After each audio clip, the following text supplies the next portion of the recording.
Okay, good afternoon, everybody. Thank you so much for joining us here today.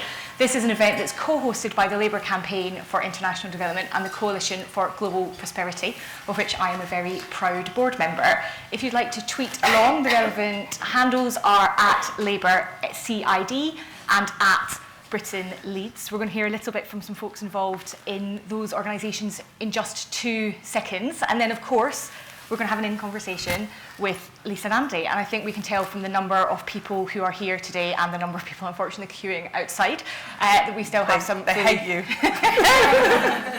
But it's a great sign really that there are still so many paid up members of the Nandwagon. And of course, Lisa is the MP for Wigan. She's the Shadow Foreign Secretary, but also one, of course, of Labour's brightest stars. So I'm sure you'll have questions for her that range a little bit more widely than the 3 Ds of defence, diplomacy and development that we care so much about at the Coalition for Global Prosperity. So we'll hear from you shortly. But first off, can I bring up Libby Smith from the Coalition for Global Prosperity, who's going to say a quick hello.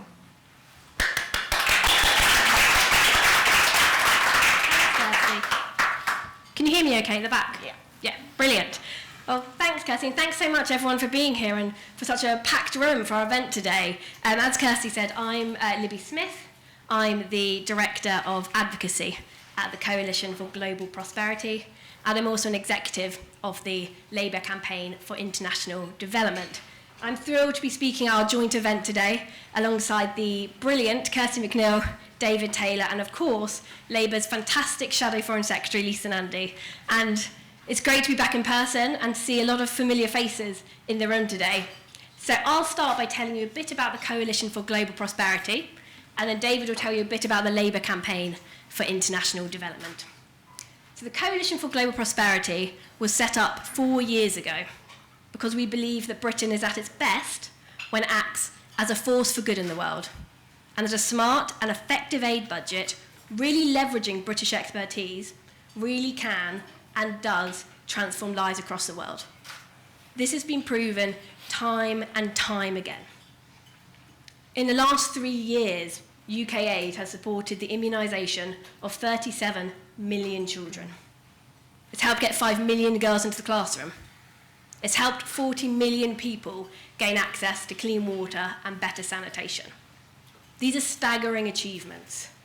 And these are achievements of the British public and should make all of us in this room feel incredibly proud. So why do we do it? Why does Britain care? We do it because it's the right thing to do. The British public get that. They care. That's why 13 million of them volunteer every single month. And as we come together to tackle the coronavirus outbreak, we are starkly reminded of how important this work really is, both for protecting the world's poorest, but also for keeping us safe here in the UK. We know that diseases like coronavirus don't respect country borders. It's a global crisis which requires global coordinated action, of which the aid budget is key. That said, development isn't merely a gesture of altruism. Though it is the right thing to do, it's also starkly in Britain's interest. It helps keep us safe from investing in drugs and treatments and responding to epidemics like Ebola and Zika. It helps keep us secure from tackling modern slavery, organised crime, and extremism. In Tanzania, this means impeding criminals smuggling heroin destined for the UK. Or in Nigeria, countering the violent extremist ideology of Boko Haram. It helps make us prosperous. From investing in jobs and people in emerging economies, we're helping to create our trading partners of tomorrow. And it focuses on the issues that the public care about, from climate change and plastic waste to conservation. This is UK aid in action. And I don't think that it's a lack of caring that creates scepticism around the aid budget. I think it's a lack of trust and knowledge in how the aid budget is spent. Now, I was fortunate enough to have the opportunity to see the work that UK aid does firsthand a few years ago, when our brilliant Shadow International Development Secretary, Preet Gill, and I went to northern Uganda together to the Bidi Bidi refugee settlement. While there, we met so many children, but one in particular who sticks out. It's a young girl called Farah. At just 14 years old, she was orphaned. Having fled the conflict in South Sudan, she now found herself in the Bidi Bidi refugee settlement, caring for her and her younger brother.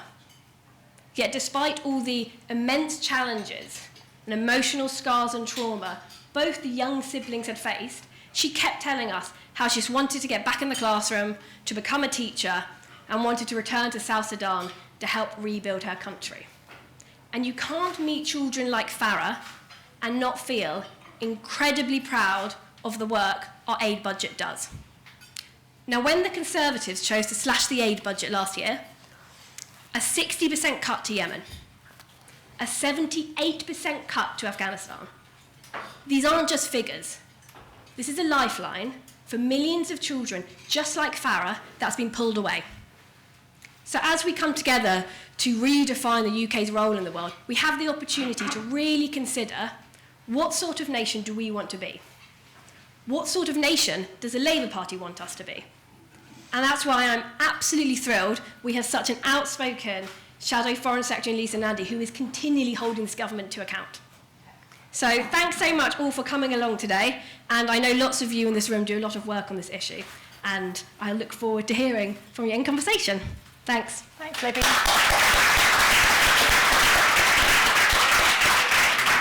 Now we're going to hear from David Taylor, who is the founder and still very much involved in the Labour campaign for international development. David, over to you. Thanks very much, Kirsty, and great to see you, Lisa. And thank you so much to everyone who has come here. And I just want to pay tribute to the Coalition for Global Prosperity for partnering with us at this event. Labour in particular has ensured we've got this amazing audience. I'm looking forward to a great debate. LSID's twin mission, as it were, is focusing on aid and development, and also trying to protect civilians caught up in conflict. And I can't stand here and pretend that the last few years, and this summer in particular, have been extremely difficult. The global pandemic has seen poverty and inequality increase, not just because of the devastating impact of the disease itself, but because many of these countries don't have a furlough scheme, they don't have a safety net.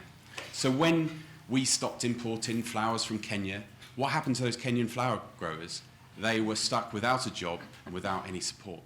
And what was this Tory government's response to that?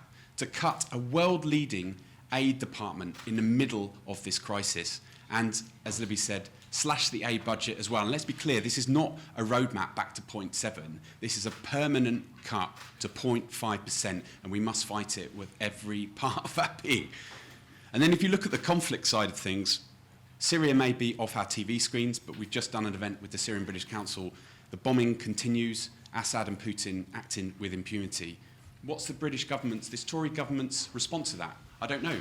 What is their strategy? They just don't seem to have one. And on Yemen, we've had this brilliant announcement today by Lisa that if we're back in power, we're going to stop arms sales to Saudi Arabia.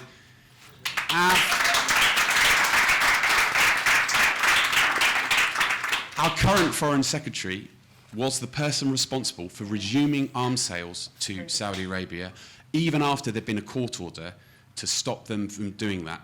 It was a Tory government, actually, that signed up to the Arms Trade Treaty. Labour started it, but they are the ones that are breaking it. And then you have the debacle on Afghanistan.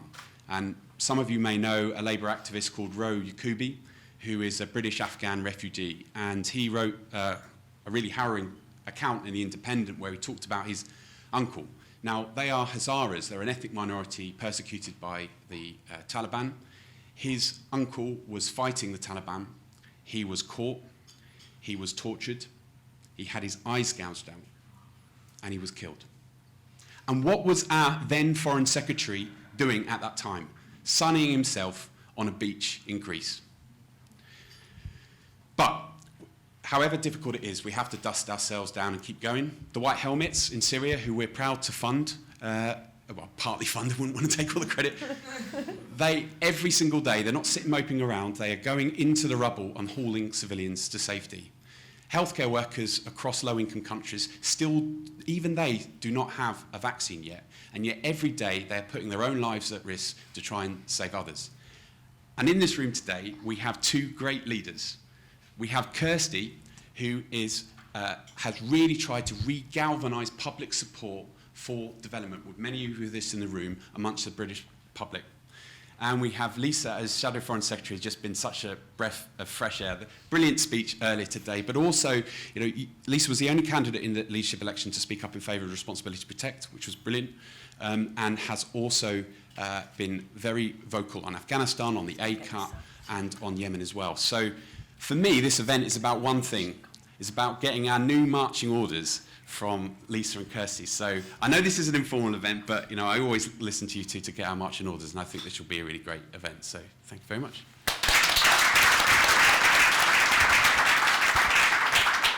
Thank you, David, and Lisa, thank you to you for giving up your time. Now, I don't know if any of you clocked, but Lisa Nandy's a filthy cheat, and she was trying to look over my shoulder what my questions were, but she's not going to be able to read my I was doctor's... also trying to get David to stop talking about the leadership contest before I get sacked. Trying to pretend it never happened. Sorry about that. But I don't think Lisa will be able to read my doctor's handwriting. No, I couldn't read a word of it. The first thing I want to start with was the good news. So breaking news overnight about the progress in Germany. Woo! And I had two questions about that, really. One was, what do you think lessons are for Labour from that? And secondly, why do you think we are not talking about it? So why were the bars of Brighton not abuzz with that last night? Is it something that we only follow American politics as if we might all be in the West Wing, or what's going on? Well, I think part of the reason we're not talking about it is because we don't actually know who's going to be in power yet. So we know that it's been a really stunning result for our sister party, and it's exciting. It's genuinely great news. But obviously, then with German politics, you go through this process of trying to form a government, and the latest statement says that there might be a government in time for Christmas, which makes our system look sort of functional, I think.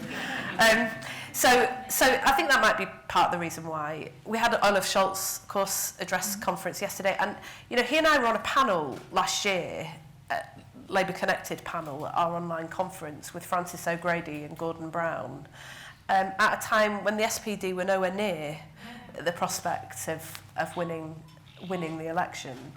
And I just think the biggest lesson, actually, there are all sorts of lessons you can win from all sorts of our sister parties all over the world, but the biggest lesson is never ever believe that it's not possible. That, we've been out of power in Westminster for 11 years, but we are in power in so many of the major towns and cities around this country. And we're showing the difference that we can make. I mean, David mentioned Afghanistan, but, over the summer, while the Foreign Secretary was on the beach, we were on the pitch. We were actively working as a Labour movement to get people evacuated from Afghanistan. If I may, I might just say one very quick word about that, which is that, there were Labour staff who cancelled their family holidays, weren't seeing their kids, and were working round the clock with their Labour MPs because we were just getting deluged with people saying they couldn't get through these official systems, no one was picking up the phone, no one was answering their calls. I was on the BBC one day talking about how difficult this all was and how many people were desperately trying to get out. And the paperwork wasn't in place, the processes hadn't been set up, the systems weren't there. And they hadn't just had 18 months to plan, they'd had years to plan. They were warned 3 years ago by the Defence Select Committee that they needed to get these systems in order. And I'm on the BBC talking about it, and an email pops onto my phone while I'm talking from a BBC journalist in Afghanistan who was being told that although he was eligible for evacuation, he had to leave his 12-year-old sister behind. He was her legal guardian, but she wasn't eligible under the terms of the scheme, so he had to leave her behind to the Taliban. And could I do anything to help? And we did. We got this guy out. And we got loads of people out with the help of the most amazing people, the British and Afghan troops. It was Afghans who were working in our armed forces, who I was often on the phone to over the course of that summer. We were speaking directly to members of the armed forces who were going into the crowd, and the Afghans were largely doing it, who worked for our armed forces because they could do it without becoming a target for attack. And they were going into those crowds and pulling people through the crowds. And there are people who are here today because of the efforts of those Labour MPs and Labour staff who gave up their summers and worked round the clock to make sure that that happened. And that's before you even get on to the fact that when people arrived in this country, it was Labour councils, it was Labour mayors, people like Marvin Rees, who made Operation Warm Welcome a reality. So I just say never let them tell us that we're powerless. Never let them tell us that it can't be done. Look at what's happened in Germany. Look how quickly things change and things move. We think there's going to be a general election possibly in 2023. So we could be in power in 18 months' time, and that is the lesson that I take from what happened 18 months ago. We should have the confidence and the courage of our convictions to go out and fight for that every single day between now and the next general election. Yeah.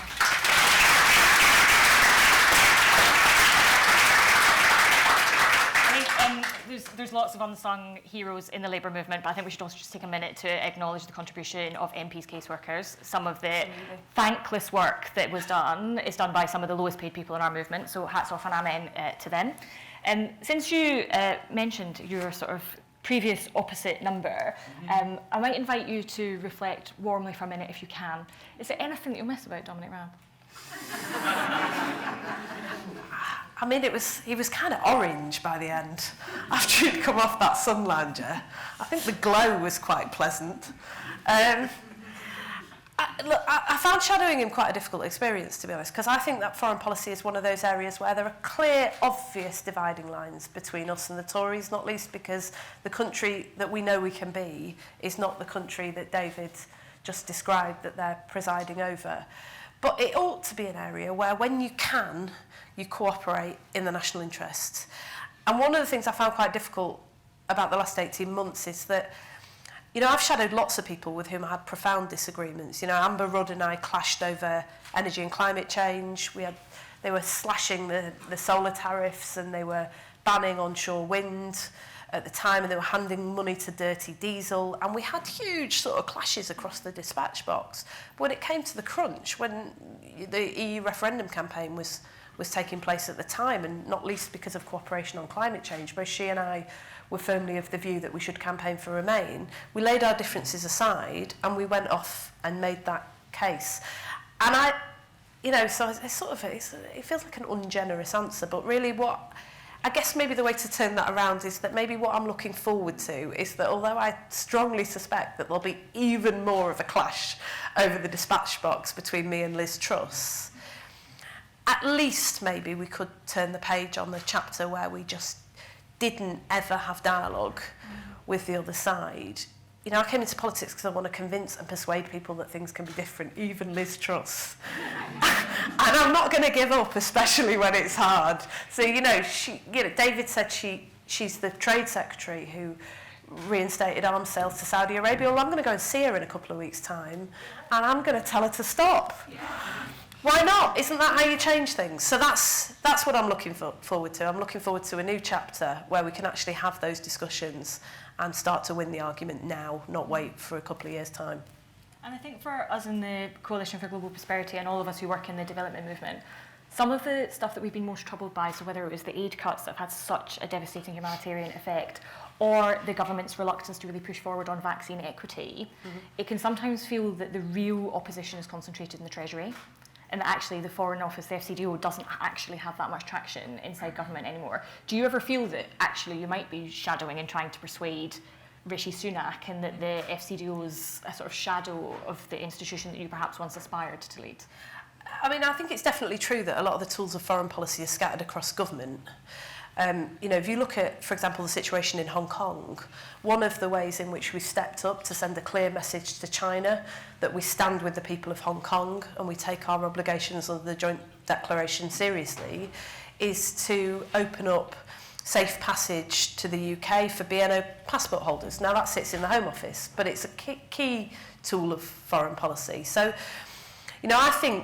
I think that's just the reality of the world that we live in, is that different parts of government have to be able to work together in order to deliver a common agenda. And the problem with this government, particularly when it comes to issues like China, is that you have, we've just had this bizarre spectacle of, the Foreign Office and the Ministry of Defence being so concerned about providing balance in the region against the power of China that we're sharing our nuclear expertise with the Australian government. But yet, just down the road, you've got the Department for Business handing over large chunks of our nuclear energy to Chinese-backed firms. I mean, it just makes absolutely no sense. So I think just what's far more important for government is not whether you can pull all the powers into your own department, it's whether you can get things done across government with your colleagues in pursuit of a shared agenda.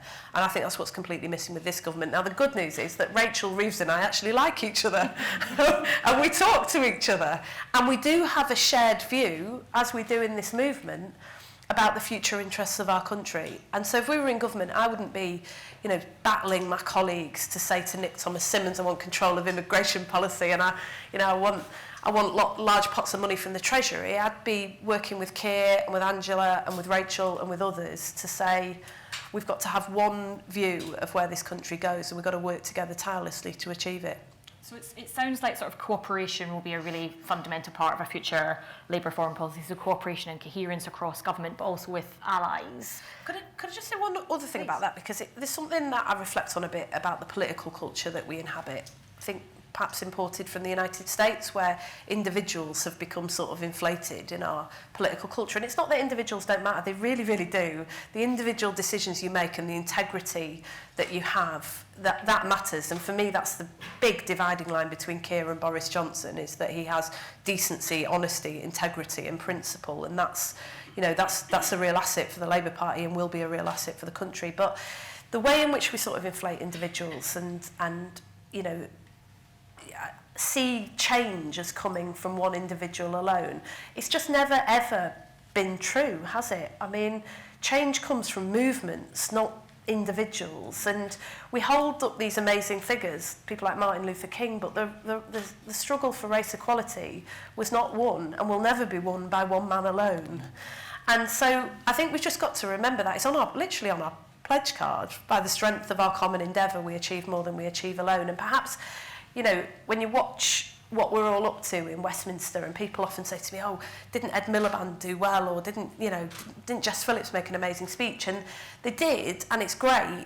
But behind all of that, when I stood up to speak for the party on Afghanistan when Parliament was recalled in the summer, behind all of that was a team and a movement that you're giving voice to. And we've got to remember that, I think, because that's what makes us different from the Tories.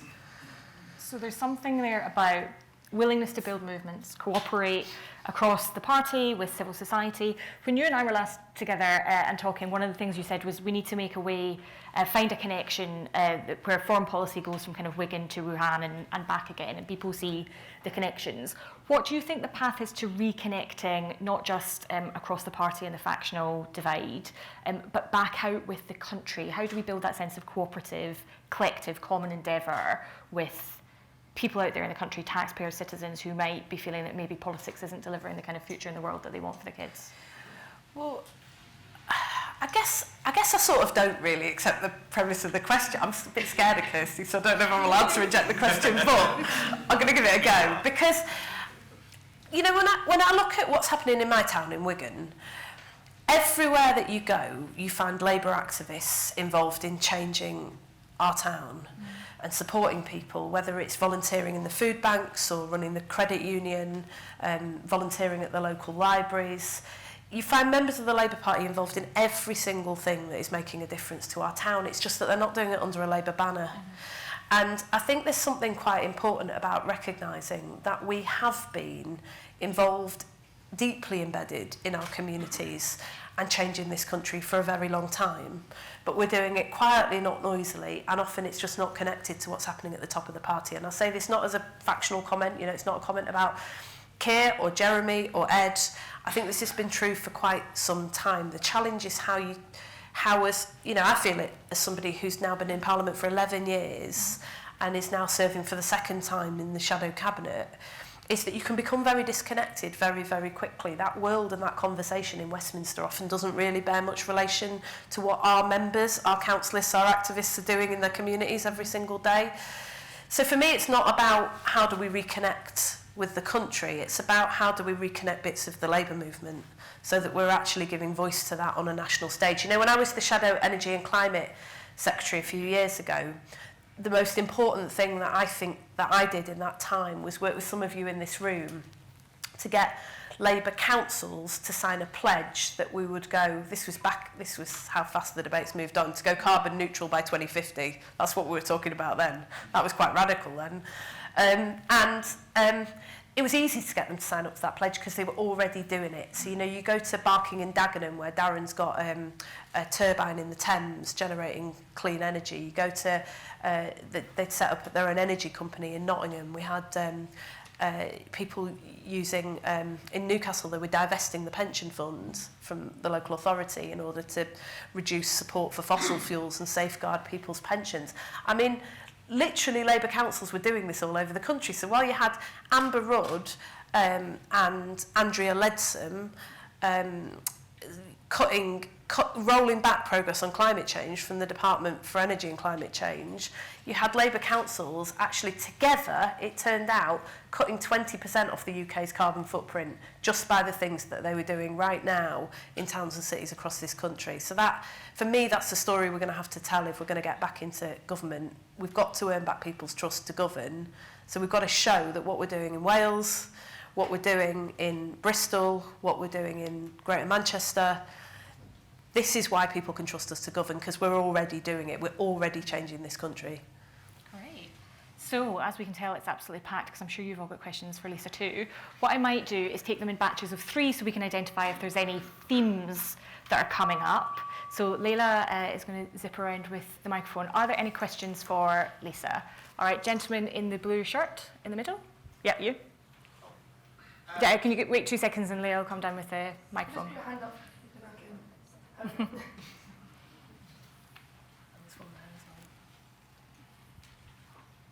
Where are the women? Why aren't women asking questions? Okay, good. Hi, my name's Charles. I work for an NGO called Syria Relief, and the question is about Syria.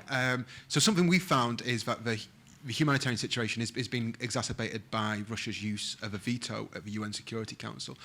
If you were Foreign Secretary, what would you do to combat this and in general? Thank you.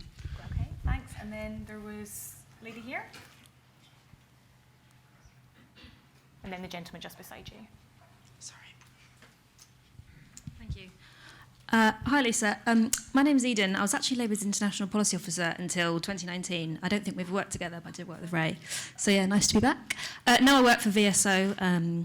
And my question is quite different. It's about internationalism and particularly international opportunities for young people.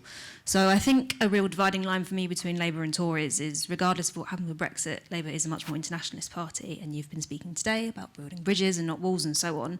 So my question is twofold. Firstly, will the Labour government recommit to Erasmus+? You don't have to be in the EU to do it, but it's a really good way of building bridges, sending Brits abroad to learn languages, and it brings European students here as well. So that's a real soft power source for the UK. And the second is, what does Labour see as the value of things like international volunteering for young people? So until recently, VSO ran a programme called International Citizen Service, sent young people abroad to volunteer for 3 months, gave them a lot of personal and professional development opportunities, and it's been paused because of the pandemic, but we haven't had any clarity about if it's coming back. So are those 2 schemes something Labour would support? Thanks. Okay. And the gentleman just beside you. Quite a range, I'm afraid. Agricultural degradation from climate change stands to pose the biggest immediate threat to communities in lower economic countries, with risks such as displacement and starvation becoming increasingly prevalent. But this is a domestic issue also, as much of our resources depend on importing produce from these countries. That said, dealing with this issue is often relegated to the foreign aid budget. So would or should the UK government consider reassessing how it sort of divides these priorities? Okay, thank you. So Syria, soft power, and how we score international spending. Quite a range. So that's not a theme, is it? Right. On Syria, so Ray Collins, who is standing over there, Lord Collins, is our Foreign Affairs spokesperson in the House of Lords. And one of the first things that I did when I was appointed to this post by Keir was to ask Ray to lead a review for Labour into the workings of the United Nations. It's not that we don't believe in the United Nations. We strongly believe in the United Nations, and we believe in being, as I said in the hall today, in rooms with people with whom we disagree and building the widest possible coalitions through painstaking, difficult diplomacy. But it is absolutely clear in recent years that the United Nations has had its limitations. And one of the things that Ray's looking at as part of that review is how you might not just reform the United Nations or lead the charge for reform at the UN, but also about how you might use other diplomatic fora alongside the UN, the sort of coalitions of the willing that our democratic friends in the United States are now talking about, to, you know, where countries can line up behind a lead negotiator and start to make progress on some of these intractable problems. And you know, Syria will be a priority for the next Labour government. This is a conflict that's been running for longer than World War I and World War II combined now, I think. And the devastation that it's wreaking is appalling. And I think for a lot of us, including me, I've had a couple of opportunities to vote on whether we should intervene in Syria. And you know, I don't know if things would have been different had I voted a different way. I don't know, but I think about it a lot. I think about it often, and I think there are consequences of action, but sometimes there are consequences of inaction too. And I really struggle with how the world seems to have just turned away from what's happening to the people of Syria. So we would absolutely make that a priority and use all of the creativity that we've got to be able to deal with that. I also said in the hall today that we should work with the EU and seek a partnership with the EU on a number of areas. And I mentioned Yemen, I think, today as one of those. You know, we've got into this crazy situation where Priti Patel is talking about putting wave machines to drown asylum seekers in the Channel. I mean, she is just... Sorry, I won't personalise it because actually it's all of them. It is just appalling. But, you know, behind that is a system where we try and pay France to keep people out, and France pays other European partners to keep people out, and nobody is actually dealing with the problem. So we will go to where it's hard and we'll form those partnerships and those alliances. And when I talked about building bridges, not walls, that's why the bridge matters, because this is how you solve some of these problems for people who deserve it on the other side of the world. And talking of the other side of the world, I think, you know, one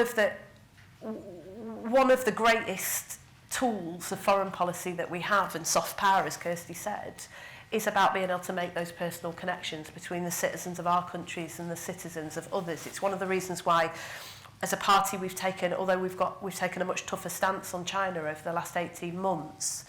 We've also taken a different view to some of the backbench Conservative MPs who say shut down the research collaborations between universities, shut down the opportunities for Chinese students to come and study here in the UK. We'll always be careful about our national security, but building walls cannot be the answer to the problems we face, and our quarrel is not with the Chinese people, it's with the actions of a Chinese government that is committing genocide against its own people in Xinjiang and oppressing pro-democracy campaigners in Hong Kong. So opening up those opportunities again, like Erasmus, that would obviously be a priority for us. I can't commit to reinstating the Erasmus scheme, not least because I haven't actually talked to anyone about it, and the French ambassador is somewhere in this room and may tell me that the deal is off the table. But that is exactly the sort of thing that we would be aiming to do. But if I may, I'll just say one thing on that, which is that, you know, VSO is very good at this, but we've got to get better at spreading those opportunities to the widest range of young people. When I went into colleges in places like Wigan and Bolton and Sunderland during the referendum, sixth form colleges, and talked to people I had this little sheet that I was given that I was supposed to read out to people about why they should remain in the EU. And it said things like, you'll be slapped with higher mobile phone roaming charges if we leave, which, you know, true. But nobody really was very interested. And when I asked why they weren't particularly interested, a lot of those young people had never been to another EU country, and so, you know, had no opportunities to go and work and study there. And so we've got to get better at spreading those opportunities much more widely through the UK. And then the last thing I would just say is on climate change. You know, I think your example illustrates quite nicely why you need a cross-government approach to that. And I think Keir said this in the leadership contest, actually, but he's certainly recommitted to it since he was elected, is that action on climate change and to defend our environment will run like a green thread through every single thing that we do. So he will put it at the top of the agenda, not just for Ed Miliband, who, well, Ed puts it at the top of all of our agendas, he never stops talking about it, but, you know, it will be at the top of mine as well, it would be at the top of Luke Pollard's, it would be at the top of Emily Thornberry's. We will make this a key goal of our foreign policy. And the reason that we'll do that is not just because it's the right thing to do, and not doing that is, there's no choice, but because it really is a core plank of Britain's national interest and our national security that we do this. So it will absolutely be a top priority for us. Great. Other colleagues with questions? All right, there's a colleague here in a white top. Oh, with the headband. Thanks. Hello. My name is Hina and I work for a Labour MP as an aide. I just have a question about climate change as well. So it's sort of about global unity around the climate crisis, because I don't think we can tackle climate change if just a handful of countries are taking it seriously and others are not. So how would Labour convince some countries such as Brazil and Australia to take climate change seriously? And as a Foreign Secretary, how would you personally engage with leaders such as Bolsonaro, who made it his kind of election bid to not take it seriously, and he continues to let the Amazon rainforest burn? So I just wondering how would you talk to leaders like that about this issue that's so important? Thank you. Good question. Then there's a gentleman in the row behind with specs. Thank you very much. My name is Mahmoud Al-Azani. I'm from Labour Friends of Yemen. Actually, I welcome your announcement today about stopping arms sales to Saudi Arabia. With this, I feel some element of frustration as well, because 7 years, actually, since this was started, that's the only point which on the Labour Party agenda. I don't think that's fair for the country for so many reasons. First, I learned a lot during search for this, and I believe that the economics of arms sales and production doesn't give us the opportunity, even if the Labour on power, to take that decision very easily. That's my first point. And let's be realistic and talk more positively about Yemen. We need to look what this country needs. What do they need? My fear now, because of reduction of our policy towards this country to this element only, which I support, I'm not against, but there is a lot of elements which are ignored. First, that will send the wrong message, that we have a kind of complacency of handing this country to a radical movement which is similar to Taliban, that the country will fall victim to the same destiny of Afghanistan. Failure of policy in Afghanistan, it was due to the tension between the aggressive and interventionist policy and the pacifistic kind of non-interventionist. We need to follow a kind of policy that's purposeful and listen to the people of this country. Do you think it's time to listen to the people of this country and look with a more kind of in-depth to the complexity of this conflict as well in order to produce more meaningful policies? Thank you. Thank you. And anyone else on this side? Yeah, gentleman just there in the blue blazer. Hi, Lisa. I just wanted to ask what your thoughts were on the recent AUKUS Defence Pact, and would a Labour government continue the tilt to Indo-Pacific? Thank you. Great, three chunky questions. Over to you. I've completely forgotten. Where did we start? Start with Climate change. yeah. And how do you persuade people leaders who don't want to? So I mean, there's a number of ways to go about this. I mean, you mentioned Brazil, and I think one of the things, aid has come up a lot, but I think making sure that countries have the financial resources that they need, not just to adapt, but also to be able to deal with some of the fallout of that, is really, really important. It's in Britain's interest that we do that, and so when we were talking about strategic use of the aid budget a moment ago, I think that was a really, really useful way to frame it, about making sure that we use the aid budget in order to deliver on some of those priorities. I think that we should use some of our diplomatic tools much more wisely. So one of the things that I said last summer was that when the idea of this D10 alliance was being floated, the expansion of the G7, is that a core part of standing up for democratic freedoms is the fight against climate change. And so if countries don't sign up to those pledges, thinking specifically Australia, for binding targets, not in years and years, but in the decade to come, then they shouldn't be welcome to have a seat at that top table, because the G7 is a key fora through which we can actually take action on climate change given the financial clout of those countries. So we shouldn't be expanding access to those who haven't shown leadership on the issue. I said during the leadership contest we shouldn't be signing trade deals with countries that haven't signed up to the Paris Agreement, but then look what Liz Truss went and did next, trading away environmental protections in a trade deal with Australia. That is precisely the wrong approach, and we should be using trade as a tool to lift other countries' standards and to help inch the world closer towards progress. But I also think we need, this is my broader sort of challenge to the Tories about their approach to foreign policy, and perhaps goes to your question as well about the Indo-Pacific tilt. Because I think the Indo-Pacific tilt is more of a lurch than a tilt, for lack of an anchor closer to home. In the world that we currently inhabit, where we're trying to persuade China currently to come to the table, a country that's committing genocide against its own people, that is actively undermining rights and freedoms in Hong Kong, and yet there is no global challenge that can be solved without the active engagement of the Chinese government, and they're threatening to boycott COP26. In that world, we need to build really strong alliances, and that's why rebuilding and repairing that needlessly antagonistic relationship with the EU and with our friends in Europe was a key component of my speech today. It's John Healey and I believe that the AUKUS Pact is important because it helps to balance the power of China in that region. It's not about attacking China, it's about having a balance of power in the region. And if you don't think that's important, just go and talk to some of our friends from Taiwan, because it really matters to them and to many, many people in that region that we do. But you've got to have an anchor closer to home. You've got to have those alliances, and the EU remains a central partner, and we ought to go out and make that case and make the case that that's in the British national interest. This is not about reopening the Brexit negotiations. God knows I do not ever really want to hear the word Brexit deal ever again after the experience of the last few years.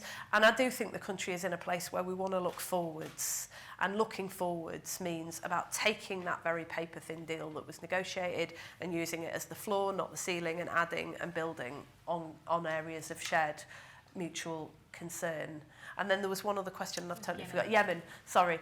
Yeah, and look, I don't think that stopping arms sales to Saudi Arabia will solve all of the problems in Yemen. Not for a moment do I think that. I was given 300 seconds to lay out Labour's foreign policy on the platform this morning. I took slightly more, but you get 5 minutes as a front bencher on the conference platform, and so I was trying to make clear that we will take an ethical stance to our foreign policy, and we'll take an ethical stance to our arms export regime, but that's no substitute for aid to Yemen, and we've been strongly opposed. My colleague Preet Gill and I have been fighting very hard against those aid cuts. Somebody asked me today, would Labour reverse those aid cuts? I said, we're not going to reverse them. The Tories are going to reverse them, because our fight in Parliament is not done. And there are Tory MPs, especially now, since we watched what unfolded in Afghanistan over the summer. They cut the aid budget to Afghanistan by more than 70% earlier this year. And of course have had to reinstate much of that, not all of it, but much of it over the last few weeks. But it just shows the sheer folly of what they're doing.